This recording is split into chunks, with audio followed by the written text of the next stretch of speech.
For the first time in over 50 years, humans have actually gone back to the moon. The Artemis II mission, it's this huge, monumental step in a brand new era of space exploration. So in this explainer, we're going to bring on this historic flight.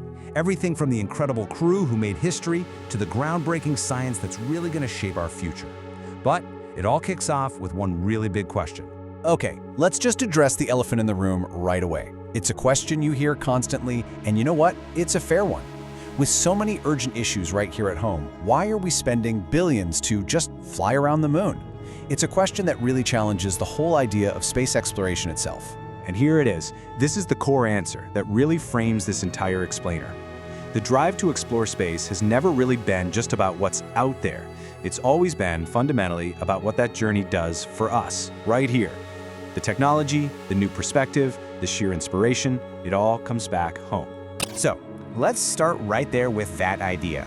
What are the real, tangible benefits we get from looking back at our own world from way out in the distance? Well, think about it. So many of the technologies we just take for granted every single day came directly from the challenges of spaceflight.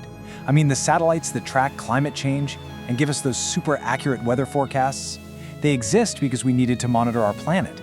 GPS, advanced robotics, even a ton of medical insights into how our own bodies work under stress. These are all direct returns on our investment in the cosmos. All right, now let's meet the people who are really at the heart of this mission. Artemis II isn't just a test flight for a shiny new rocket. It's a human story, carried out by a crew that truly represents a whole new era of exploration. Just think about that timeline for a second. It has been more than half a century since any human has gone this far from home. An entire generation, maybe two, has passed since we last looked back and saw our planet as that tiny blue marble from the neighborhood of the moon. And this crew, wow, they just brilliantly show how much has changed since then. We have Commander Reed Wiseman, pilot Victor Glover, and mission specialists Christina Koch and Jeremy Hansen. And together, they represent a whole series of historic firsts. The first woman, the first person of color, and the first non-American to ever journey to the moon. This is what exploration looks like today, way more inclusive and more global than ever before. So what did their mission actually look like? Now, this wasn't a landing. It was a really crucial flight test, a 10-day voyage designed to push the Orion spacecraft to its absolute limits and pave the way for all the future lunar landings. The whole mission was this carefully choreographed 10-day journey. It all started with a spectacular, powerful launch and then some really critical systems checks up in high Earth orbit. Then came the big moment, that translunar injection burn that sent them flying on their way. After an absolutely breathtaking lunar flyby on day 6, the crew began their long trip home, which all led up to a fiery re-entry and a perfect splashdown. Now, a key difference from those early missions like Apollo 8 was the flight path. Artemis II used what's called a free return trajectory, and it's a huge safety feature. So instead of going into orbit around the moon, they looped around it, basically letting gravity do the work, and sling them right back towards Earth. It's actually the same kind of trajectory that helped save the crew of Apollo 13. It's just an elegant and much safer way to test a spacecraft on its very first crewed trip into deep space. And during that flyby, this crew achieved something truly incredible. They flew farther from Earth than any human in history, smashing the half-century-old record that was set by the Apollo 13 crew. For just a little while, these 4 explorers were the most distant human beings from our home planet, ever. And as if that wasn't enough, they were treated to a cosmic spectacle that almost no one will ever get to see. As they passed behind the moon, the crew witnessed a total solar eclipse from space. Just try to imagine that, watching the sun's brilliant corona flare out from behind the perfect black circle of the moon, with the endless stars of deep space as a backdrop. Unbelievable. Amidst all the technical work, there were these moments of deep humanity.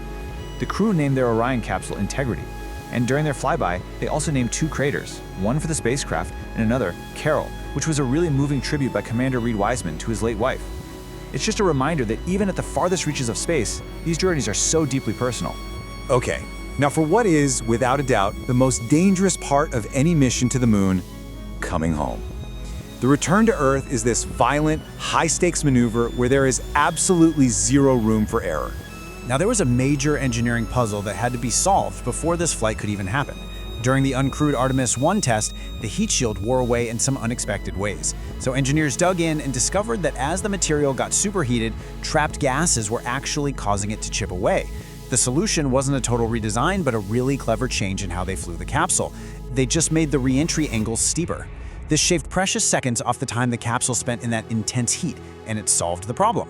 And they really needed that solution to work perfectly. The Orion capsule, Integrity, slammed into the atmosphere at nearly 25,000 miles per hour. That is fast enough to travel from New York to Los Angeles in about 6 minutes. The heat shield had to withstand temperatures hotter than the surface of the sun to keep that crew safe inside. And it worked flawlessly. The mission ended with a gentle splashdown in the Pacific Ocean where the US Navy was right there, ready and waiting to bring our 4 explorers safely home. A perfect end to a pretty much perfect mission. Which brings us right back to our first question. Why do this? Beyond the incredible inspiration, what did we actually learn? Well, Artemis II was packed with experiments designed to benefit us right here on Earth and to prepare us for even longer journeys into space. A huge focus of this mission was on human health. Experiments studied how deep space radiation affects our immune system and how virtual organ models react to that harsh environment. By monitoring the crew's sleep and movement, we're learning how to keep astronauts healthy on future missions to Mars. And believe me, those lessons in human physiology have direct applications for medicine right back here on Earth. The mission also tested some real game-changing technology.